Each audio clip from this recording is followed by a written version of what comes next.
parte do povo de Deus, no ministério monoteísta.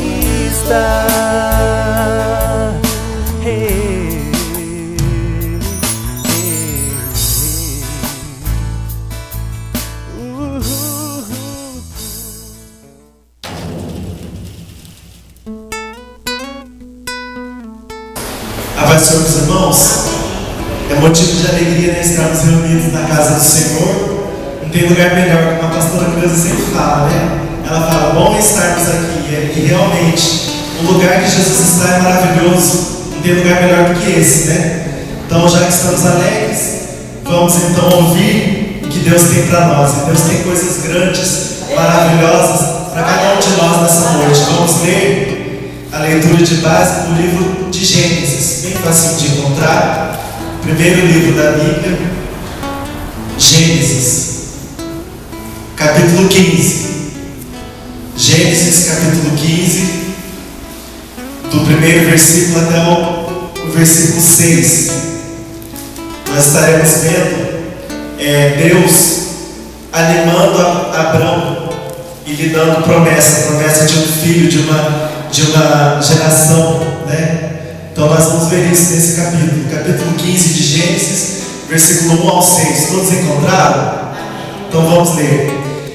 Diz o primeiro versículo: depois destes acontecimentos, veio a palavra do Senhor a Abrão, numa visão, e disse: não temas, Abrão, eu sou o teu escudo, e o teu galardão será sobremodo grande. Respondeu Abrão: Senhor Deus, que me haverás de dar, se continuo sem filhos, e o herdeiro da minha casa é o Damasceno Eliezer. Disse mais Abrão: a mim não me concedeste descendência, e um servo nascido da minha casa será meu herdeiro. A isto respondeu logo o Senhor, dizendo: não será esse o teu herdeiro, mas aquele que será gerado de ti será o teu herdeiro. Então conduziu-o até fora e disse: olha para os céus e conta as estrelas, se é que o podes. E lhe disse: será assim a tua posteridade. E ele creu no Senhor, e isso lhe foi imputado para a justiça. Que Deus abençoe os irmãos. Pode se sentar e vamos meditar nessa palavra, né? Então Deus falou comigo nessa tarde, quando eu estava estudando, né, a palavra de Deus. Deus tocou muito no meu coração para falar sobre a família. E nós sabemos que a família ela é uma instituição criada, projetada pelo próprio Deus, né? Foi Ele quem criou o primeiro casal, a primeira família. E como a pastora Zelma pregou na última pregação que ela fez, né, sobre a família, ela pregou sobre a família e plantação do Senhor. Ela falou isso, que a família tem sido um alvo, nos dias de hoje, primordial de Satanás, né? Ele tem investido muito para destruir o casal, para separar o casal, para separar os filhos, para destruir totalmente a família, né? Porque a família é projeto de Deus. E Satanás é o anticristo, né? Ele é anti, ele é contra tudo que Deus quer, toda a vontade de Deus ele é contra. Então ele com certeza ele não é a favor do lar e da família. E nós temos visto no mundo que estamos vivendo que o conceito de família está se perdendo, né? No decorrer dos anos que vão se passando, né? Antigamente era diferente. Antigamente se entendia que família tinha um homem que era provedor, né? E a mulher, ela não era provedora, mas ela cuidava do lar, ela era uma dona do lar, dona de casa, né?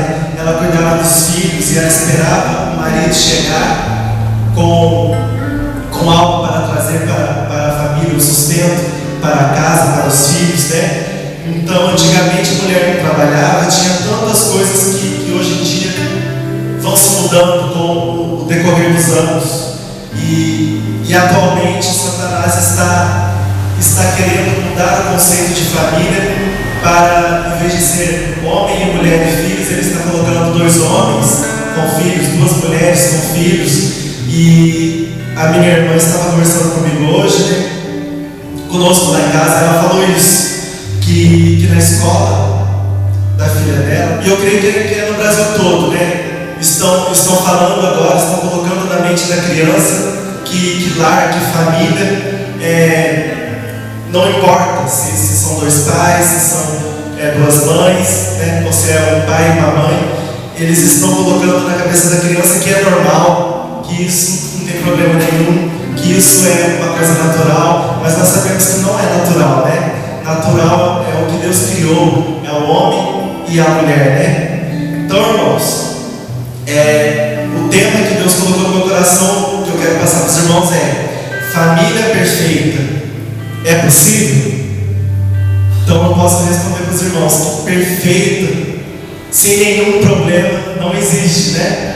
Mas uma família que busca a perfeição em Deus é possível, porque Deus é perfeito, né? O nosso Deus, ele não tem sombra nem variação, né? Nosso Deus é perfeito, e se nós buscarmos em Deus como termos um lar, uma família abençoada, nós vamos conseguir essa família perfeita, porque Deus é perfeito, né?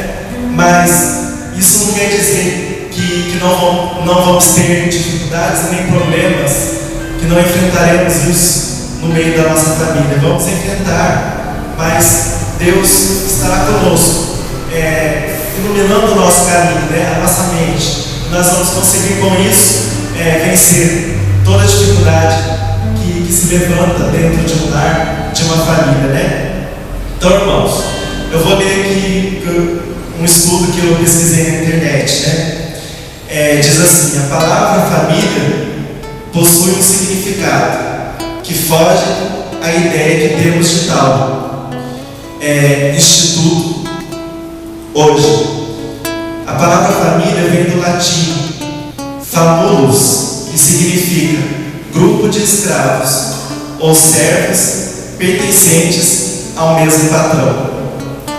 Então, irmãos, a palavra família, ela é bem diferente do que nós entendemos, né? Se você buscar o significado, é o que esse estudo está dizendo, que a palavra família, ela vem da palavra famulus, vem do latim, e o significado dela é esse, né? Significa grupo de escravos ou servos pertencentes ao mesmo patrão. Então, olha para você ver, totalmente diferente do que a gente imagina.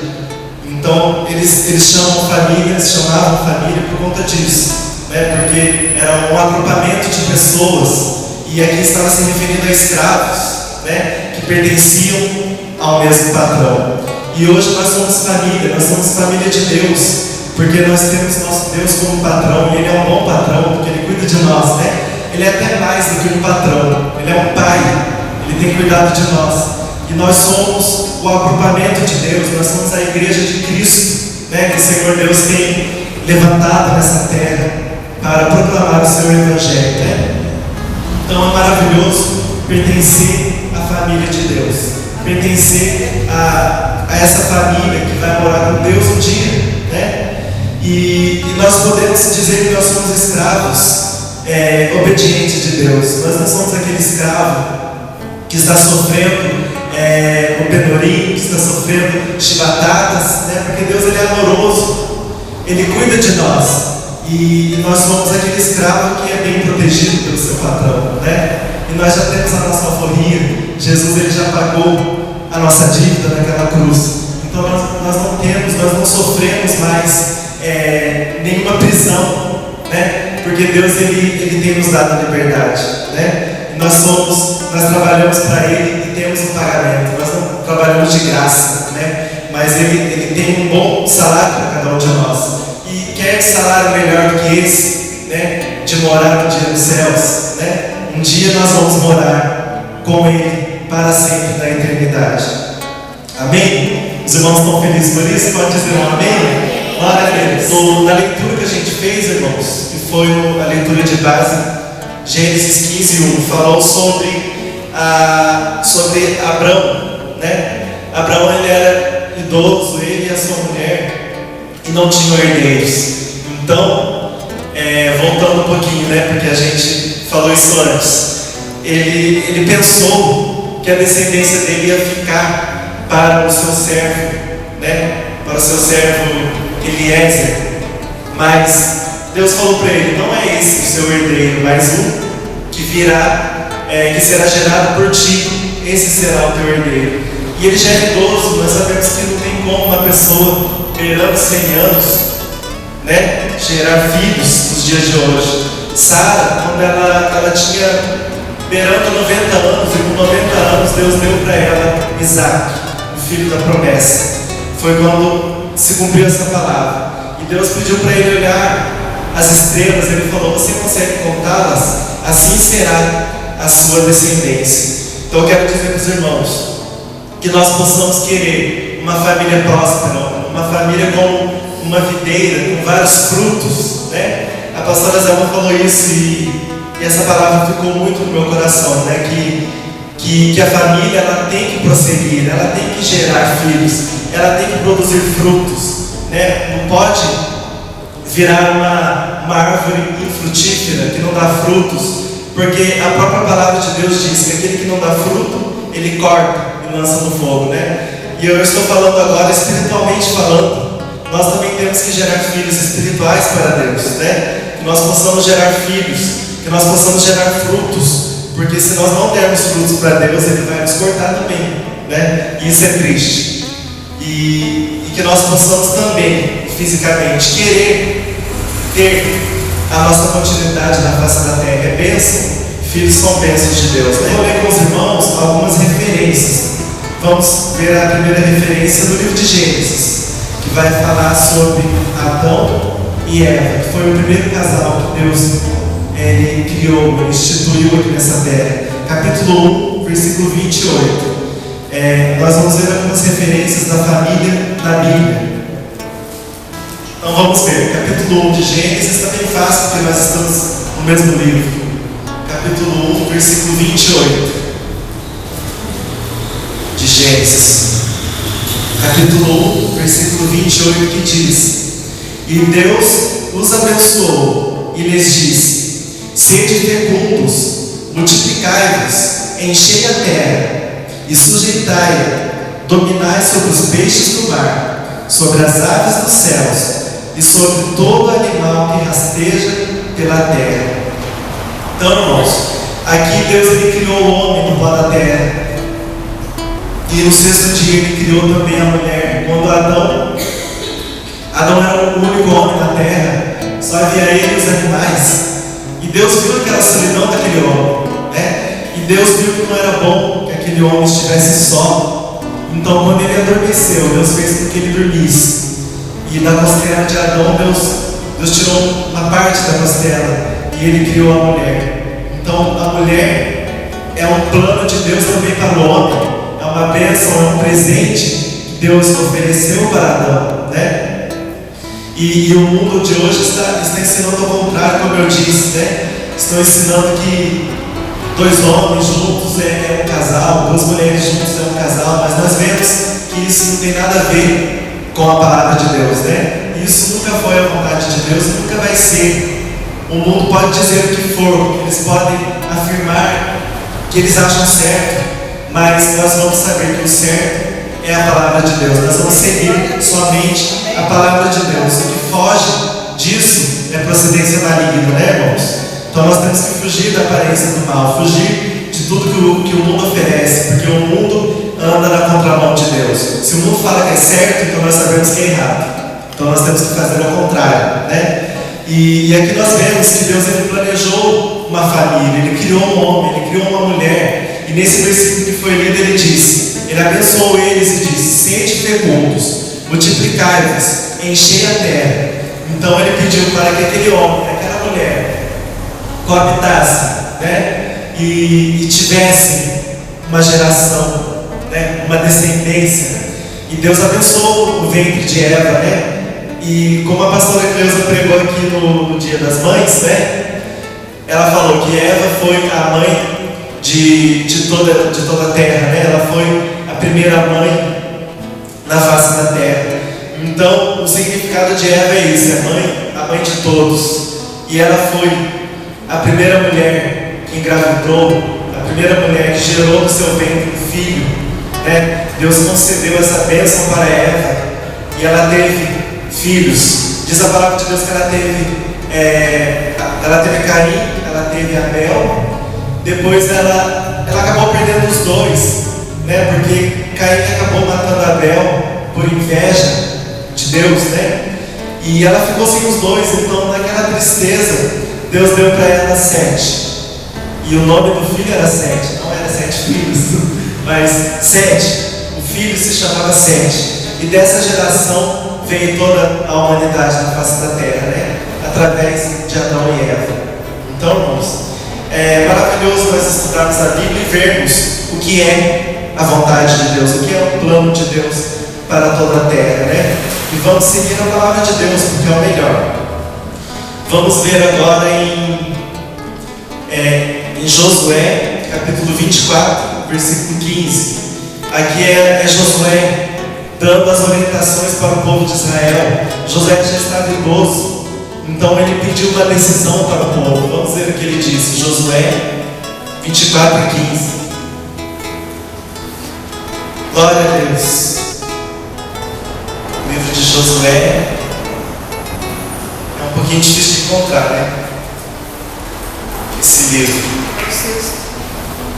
Sexto livro.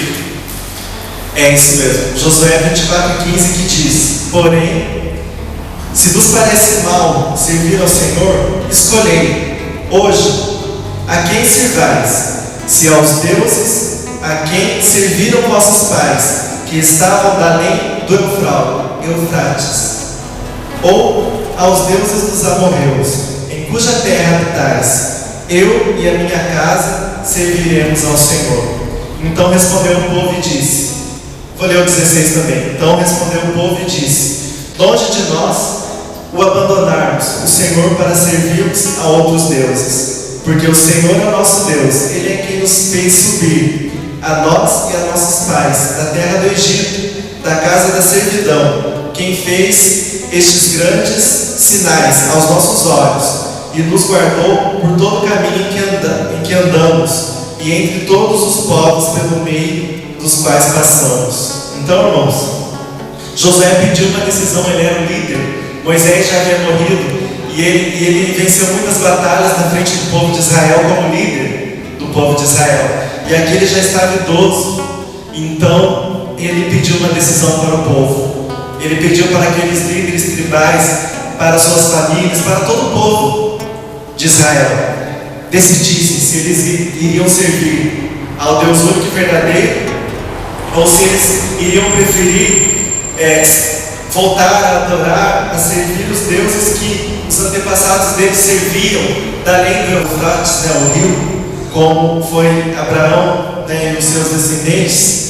Então ele falou: vocês querem servir a esses deuses, aos deuses dos amorreus, nessa terra que nós servimos, ou ao Deus único e verdadeiro? E ele afirmou: porém eu e a minha casa serviremos ao Senhor. Então que nós possamos tomar esse exemplo de Josué. Josué tinha uma fé firme em Deus, uma fé inabalável, e ele queria que aquele povo seguisse aquilo, porque Deus deu grandes vitórias para eles. Eles teriam que ser obedientes e continuar adorando a Deus, né? Que nós possamos querer que o nosso lar adore ao nosso Deus, que o nosso lar sirva ao nosso Deus, que nós possamos dizer essa frase: eu e a minha casa serviremos ao Senhor, né? Vamos ver agora Salmo de número 103, vai falar para todos. Salmo 103, versículo 17. Mas a misericórdia do Senhor é de eternidade a eternidade sobre os que o temem, e a sua justiça sobre os filhos dos filhos, para com os que guardam a sua aliança, e para com os que se lembram dos seus preceitos e os cumprem. Então, é de eternidade a eternidade. Nós temos que temer a Deus, e não ter medo de Deus, mas respeitar a Deus, e passar esse conhecimento para os nossos filhos, né? E assim os nossos filhos passarão para os filhos deles, e nós teremos uma geração abençoada por Deus. Vamos ver agora uma bênção para os pais. Salmo 127. O mesmo livro que nós estamos abertos, só pular para o número 127. 127. Versículo 3 e o 5.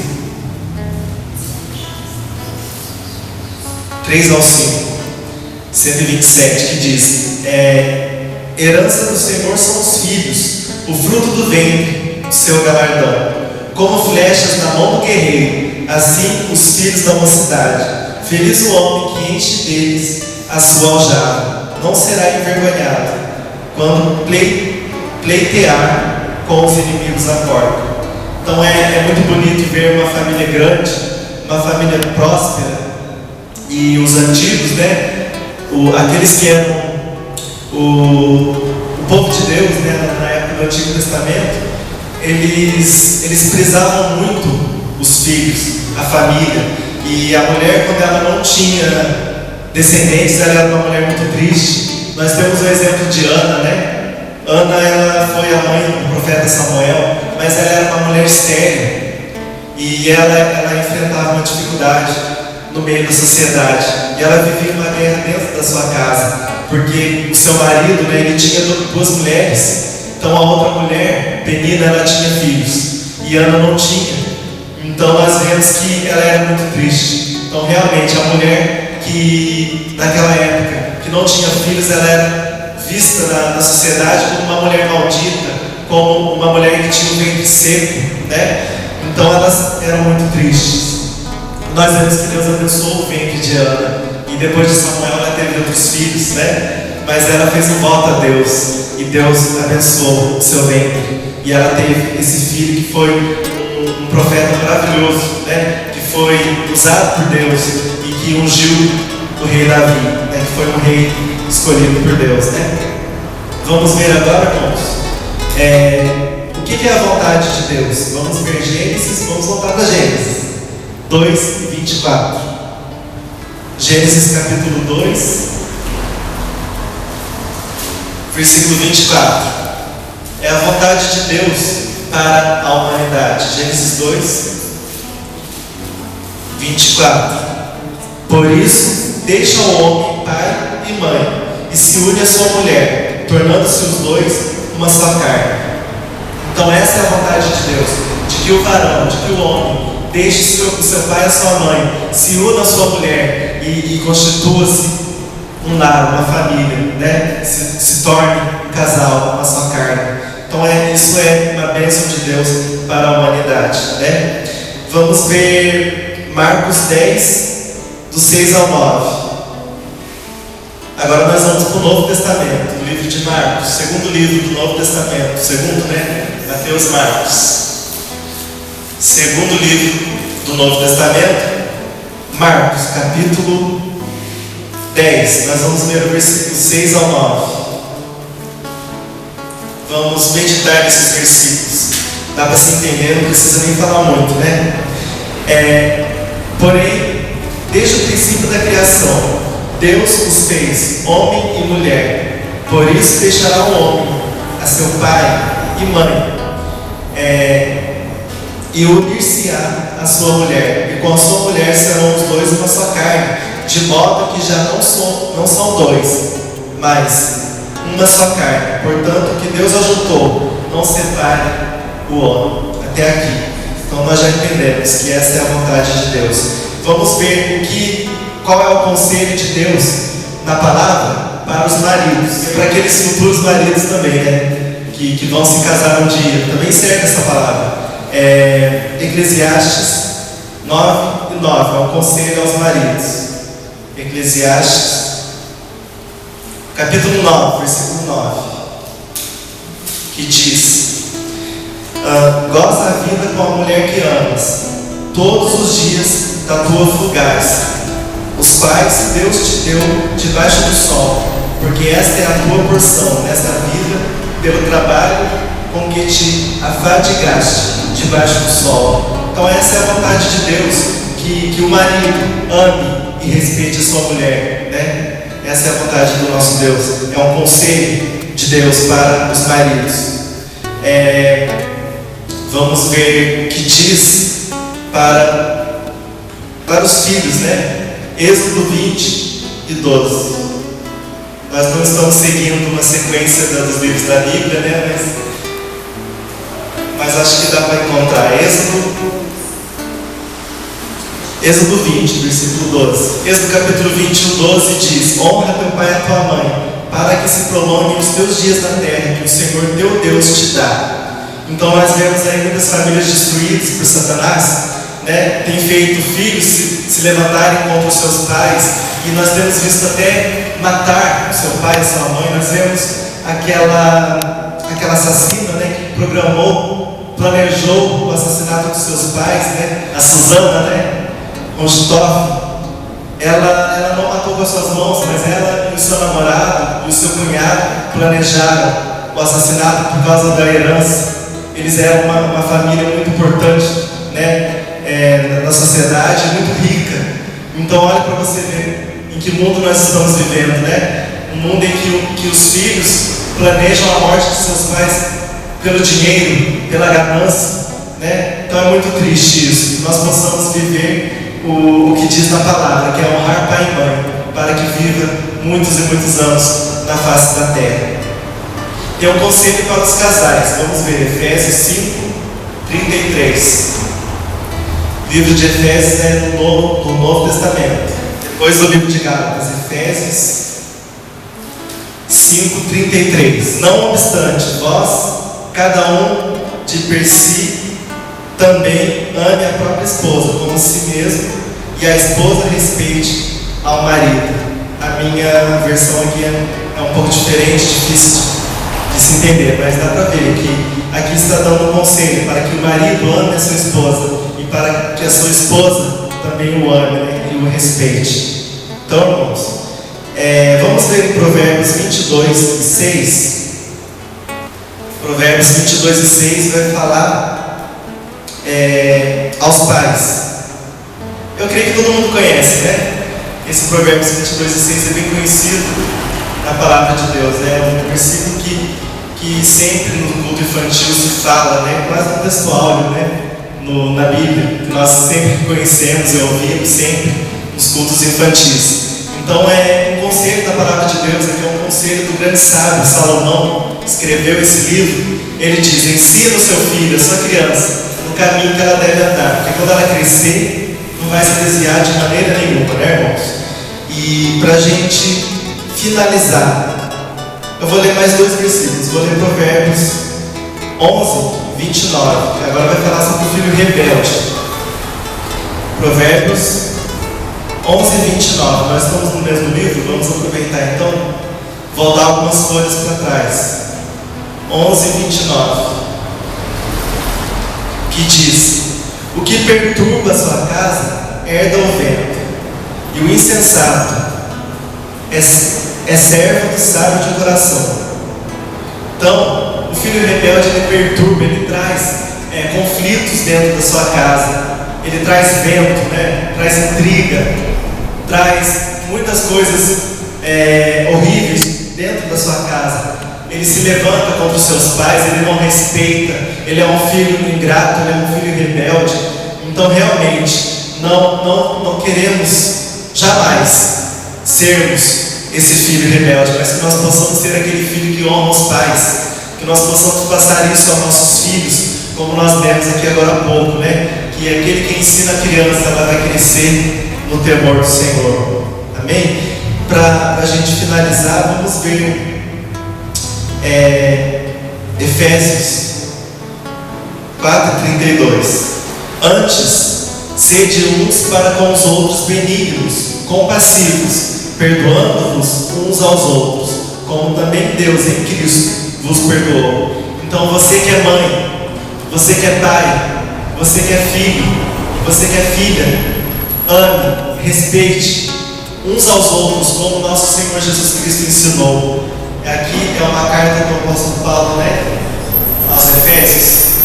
Então é um conselho maravilhoso, que nós possamos querer uns aos outros, dentro da nossa família, querer o bem, ser benigno, compassivo, entender a dificuldade do outro, né? E querer amar uns aos outros, como o nosso Senhor Jesus Cristo ensinou, e perdoar uns aos outros. Para finalizar, eu vou cantar um corinho bem fácil e vou retornar a palavra do pastor Zé.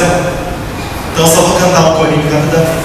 Então, irmãos, não tem milagre, não tem uma regrinha que você tem que seguir para ter uma família perfeita, mas tem um conselho maravilhoso na palavra de Deus que você pode seguir, e você fazendo isso, você vai ter uma família, um lar com harmonia, com amor, abençoado, em nome do Senhor Jesus Cristo, que nós possamos ter este lar para todo sempre, né? Em nome do Senhor Jesus.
Fragilizados, né? Porque a família era destruída. Então, as famílias fortes, família unida é família forte na sociedade. E que aguenta a tempestade, porque ali tem o pai, tem a mãe, tem os filhos, todos no mesmo propósito, remando na mesma direção. Isso é muito bom. E que nós possamos, né, valorizar cada dia mais a nossa família e levar a Deus todas as nossas dificuldades familiares, porque elas vêm, mas quando vêm, entregar para Deus, porque Ele tem prazer em restaurar, né? Ele vem restaurar os lares. Quantos lares, né, que outrora estavam destruídos, mas entregando para Deus, e Deus pôde restaurar. Nós vemos na Bíblia um lar que estava totalmente desestruturado, era o lar de Eucana, porque ele tinha 2 esposas naquela época. Não era permissão de Deus, mas era assim, como que eu vou dizer, Deus tolerava aquilo, porém Deus nunca aprovou. Mas dentro daquele lar tinha contenda, dentro daquele lar tinha choro, tinha sofrimento, mas Deus acabou restaurando aquele lar, dando filhos a Ana. E eu quero dizer que Deus, Ele quer nos abençoar, trazendo para o nosso lar o que nós precisamos. Quem tem filhos sabe a dificuldade que é nos dias de hoje. É má companhia, chamando para fazer aquilo que não deve, é muito sofrimento para a família, e muitas mães ficam tão desesperadas, não sabem a quem recorrer. Mas vamos recorrer a Deus, né? A Jesus Cristo. Vamos levantar, vamos orar pelos nossos lares, para que Deus venha trazer mais vitórias para cada um dos nossos familiares, daqueles que fazem parte